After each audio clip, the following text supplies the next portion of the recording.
Te damos la bienvenida a Aprende Fácil de Vinos, un curso de vinos en formato podcast producido por la Academia y en donde vamos a conocer, estudiar y disfrutar el magnífico mundo de los vinos, uvas, regiones y mucho más. Todo en 30 clases presentadas por tu anfitrión, Mariano Braga.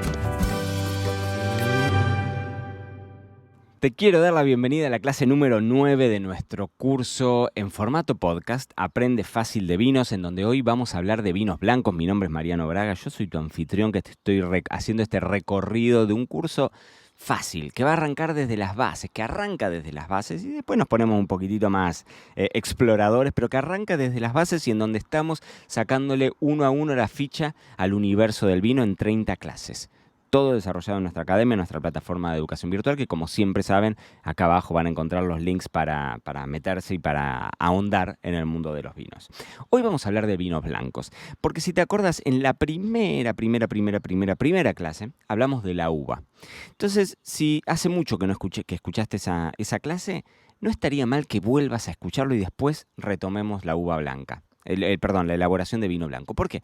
Porque en esa primera clase lo que hicimos fue hacer un recorrido desde la viña, desde la familia de las vitis vinífera hasta cómo cortábamos al medio un grano de uva y qué nos decía ese grano de uva y qué pasaba hasta el momento de la recolección, en qué momento el enólogo elegía cosechar, vendimiar esas uvas y a partir de ahí, ¡tuc!, nos frenamos. Empezamos a hablar de cada una de las variedades de uva por separado, esas Big Seven. Pero ahora la uva ya la tenemos adentro de la bodega y entonces tenemos que empalmar eso.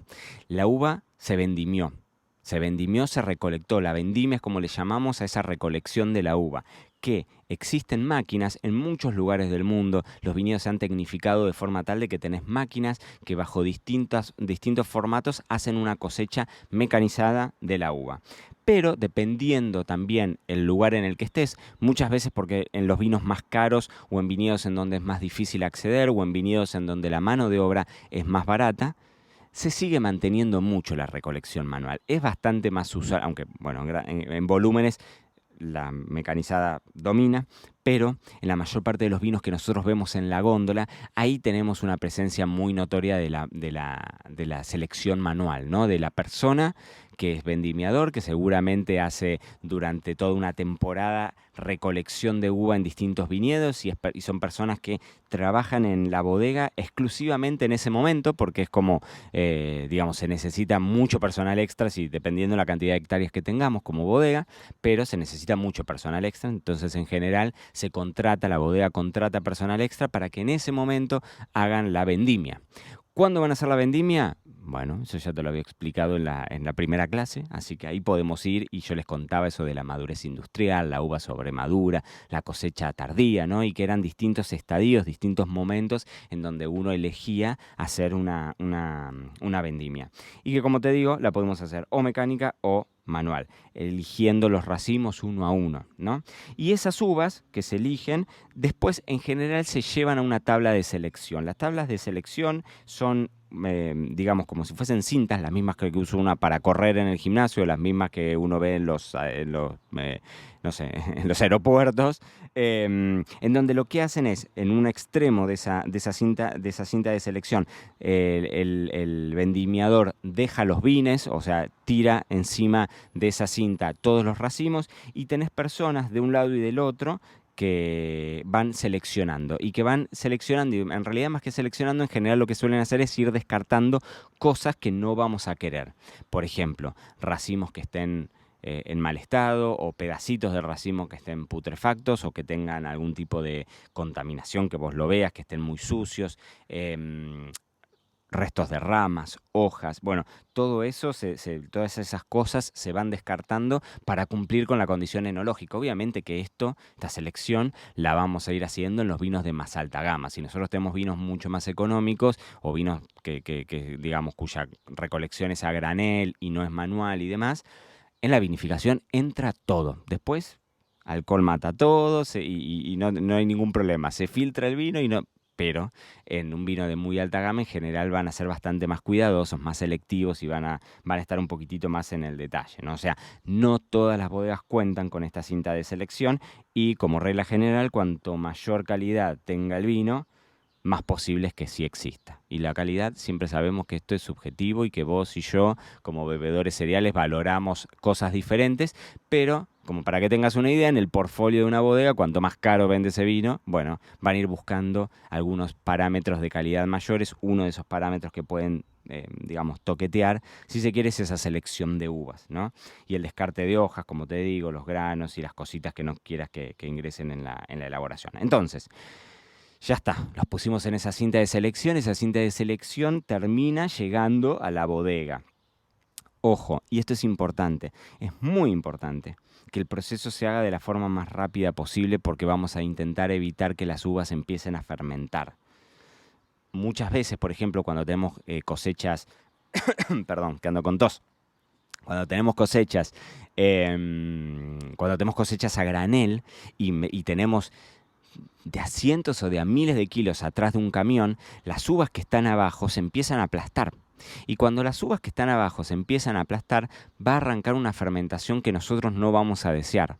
Recuerden que la diferencia entre una uva y un vino está dada por la fermentación. ¿La fermentación de qué se trata? Es básicamente la acción de las levaduras comiéndose, y los que me están viendo en video, yo les hago las comillas grandes, comiéndose esas levaduras y transformando, las levaduras se comen los azúcares y los transforman en tres cosas principales, digamos. En alcohol, en dióxido de carbono y liberan calor. Sería como las tres grandes, consecuencias de una fermentación, ¿sí? Entonces, cuando vos tenés un camión entero lleno de uvas, el peso de las uvas de arriba va a hacer que las uvas de abajo se empiecen a aplastar. Cuando las uvas de abajo se empiezan a aplastar, si rompemos un grano de uva, ¿qué vamos a tener? Por un lado los jugos, o sea, esa pulpa que tiene mucho contenido de azúcar. Acuérdense, la primera clase, que ya lo hablamos. Y, ¿se acuerdan la pruina? Esa capa cerosa que recubre el ollejo, que recubre la piel de la uva. ¿Qué les había contado yo? Que esa pruina estaba cubierta por levaduras. Entonces, si yo aprieto la uva y dejo que los jugos estén en contacto con esa pruina, como en esa pruina hay levaduras, la levadura va a empezar a trabajar sobre los azúcares de ese jugo que uno aplastó. Y el resultado va a ser que desastre. En general va a ser un desastre. No me quiero meter en temas técnicos, pero puede derivar en una catástrofe. Entonces, una catástrofe digo porque vamos a tener una fermentación no deseada, porque ustedes me van a decir, pero escúchame, Mariano, necesitamos la fermentación porque queremos justamente lograr vino. Claro, pero ahora les voy a contar el por qué. Vamos a intentar siempre hacerlo bajo un concepto lo más cuidado posible para no tener como resultado los primerísimos vinos, esos que hacían los romanos en su momento y que eran cosas que hoy seguramente no podríamos ni disfrutar ni beber mucho más. Entonces, hoy tenés métodos industriales que hacen para evitar esto. Muchas veces vamos a recurrir al frío. Muchas veces es una cuestión, y recuerden que el frío va a ralentizar todo. Ya vamos a hablar de cómo guardar un vino que está abierto y demás, bueno, y vamos a hablar otra vez del frío como aliado, ¿no? Porque necesitamos eso, de intentar evitar esta posibilidad de que empiece una fermentación. Y encima recuerden que cuando se cosecha la uva, se cosecha durante días de mucho calor, porque la uva se cosecha cuando la planta cuando el fruto está maduro. ¿Y el fruto cuándo madura? Con el calor, en verano. Con lo cual, por esto es bastante usual que a veces ustedes puedan leer en una etiqueta que dice cosecha nocturna. O puedas ver que en la misma bodega elige hacer cosechas de noche.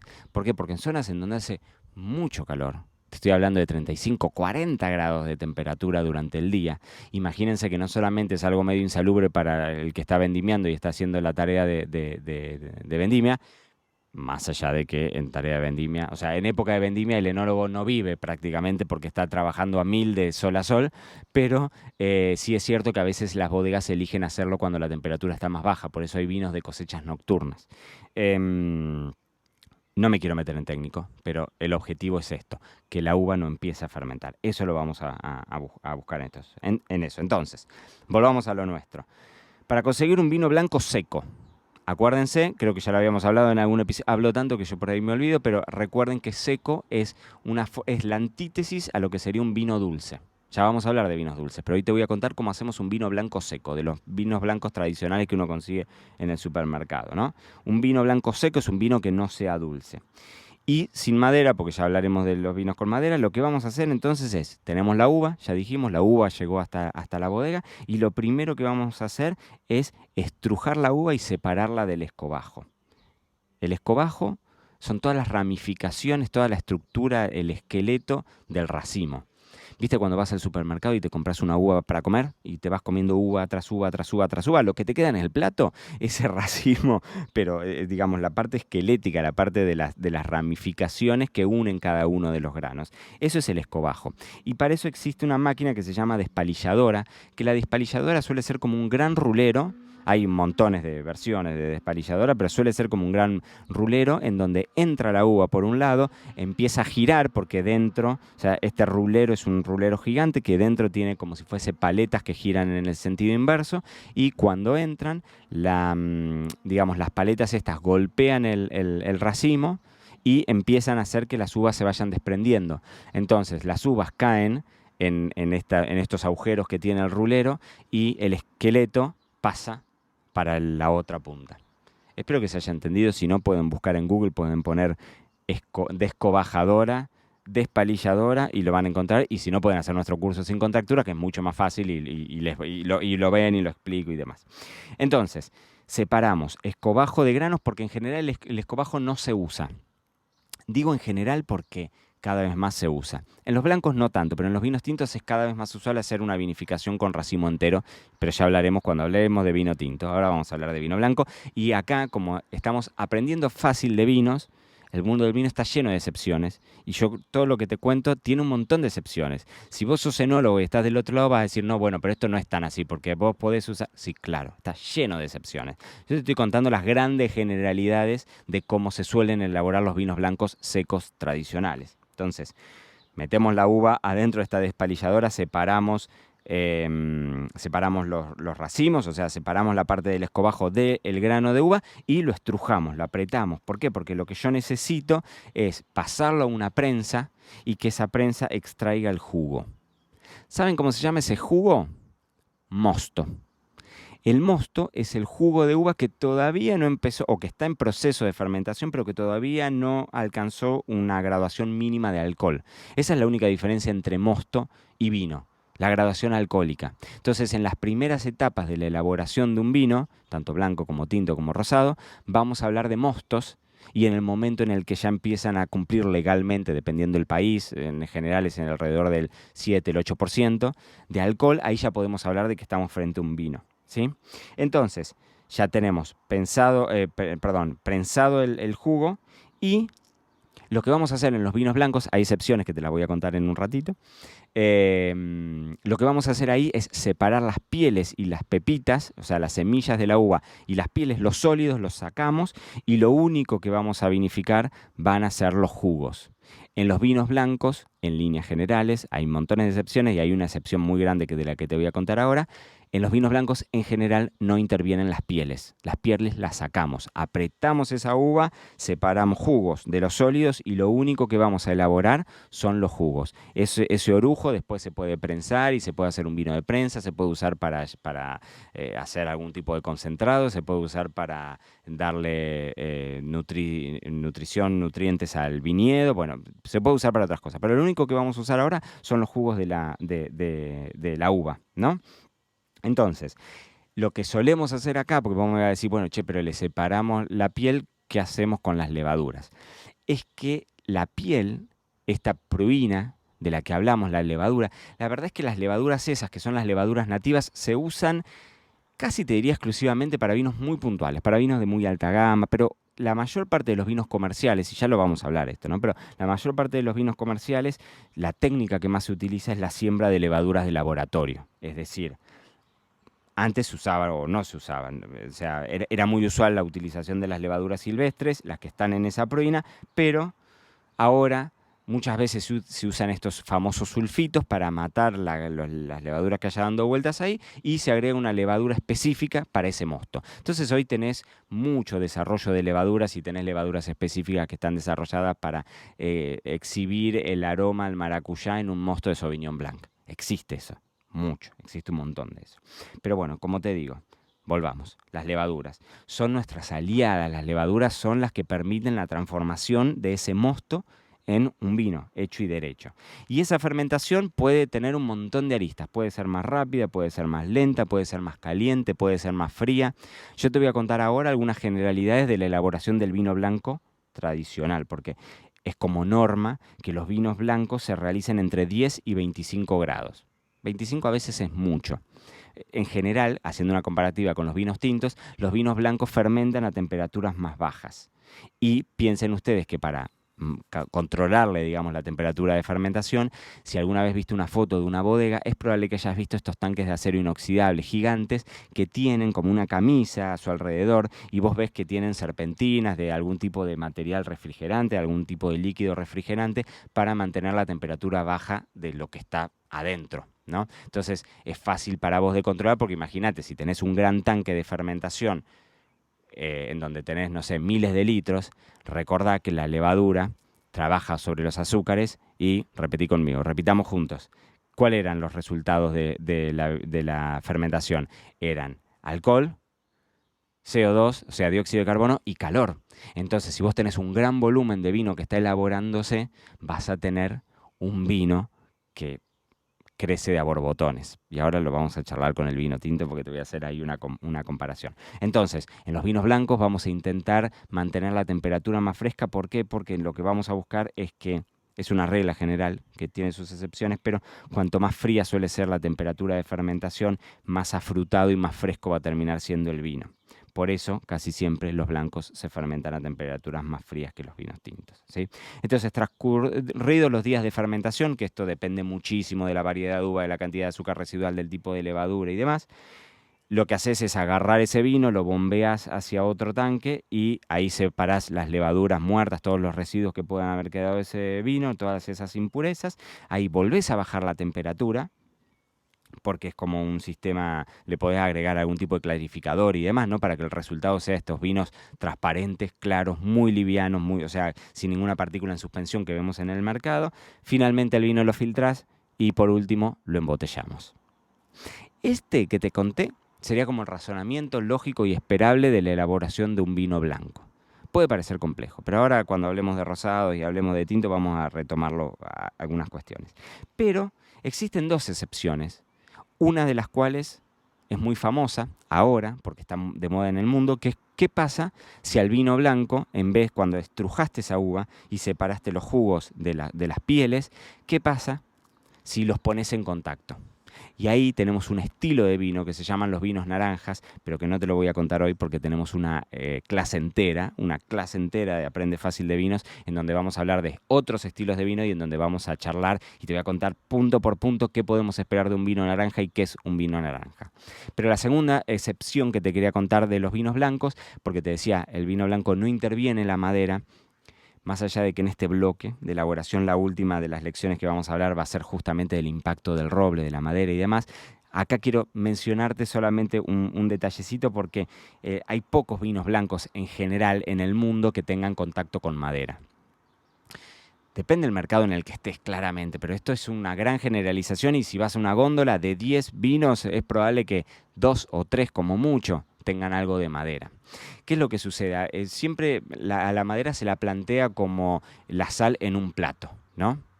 Y esto es debatible también porque uno dice, bueno, el plato sin sal es medio soso.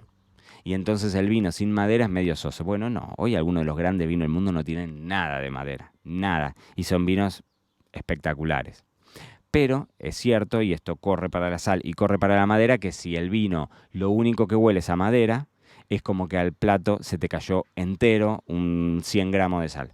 Y entonces lo terminas haciendo incomible. Bueno, lo mismo puede pasar con un vino. Siempre la madera la vamos a intentar, digamos, equilibrar con las propiedades que tenga ese vino en sí. Con la fruta, con la acidez, con la textura, con el peso en boca. Entonces, el vino blanco, al no tener la intervención de los ollejos, que lo vamos a profundizar más dentro de 2 clases cuando hablemos de vinos tintos, al no tener esa intensidad que le dan los ollejos, en general tendemos a tener vinos que son un poquitito más débiles.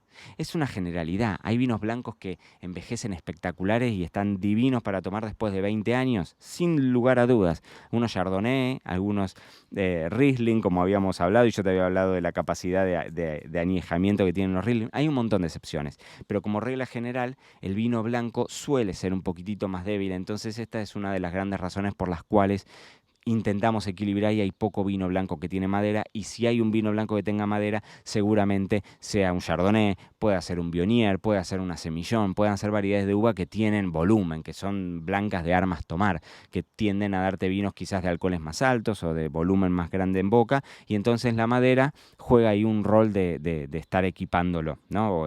o equilibrándolo, por decirlo de alguna manera. Pero sacando los vinos naranjas y sacando los vinos blancos con madera, más o menos ese sería el esquema de elaboración de un vino blanco.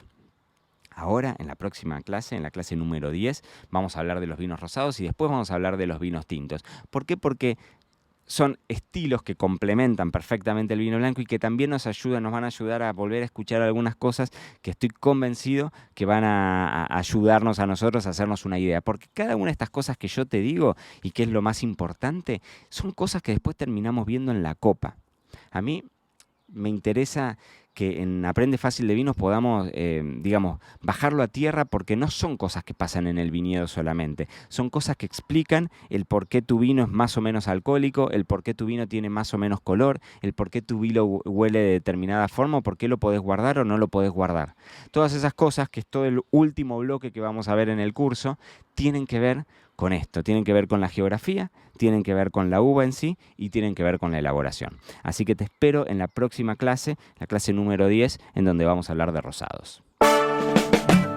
Gracias por acompañarnos en este episodio de Aprende Fácil de Vinos con Mariano Braga. No olvides valorar y suscribirte, y recuerda que siempre te estamos esperando en marianobraga.com/academia para aprender, divertirte y llevar tus conocimientos del vino hacia el siguiente nivel. Ahí nos vemos.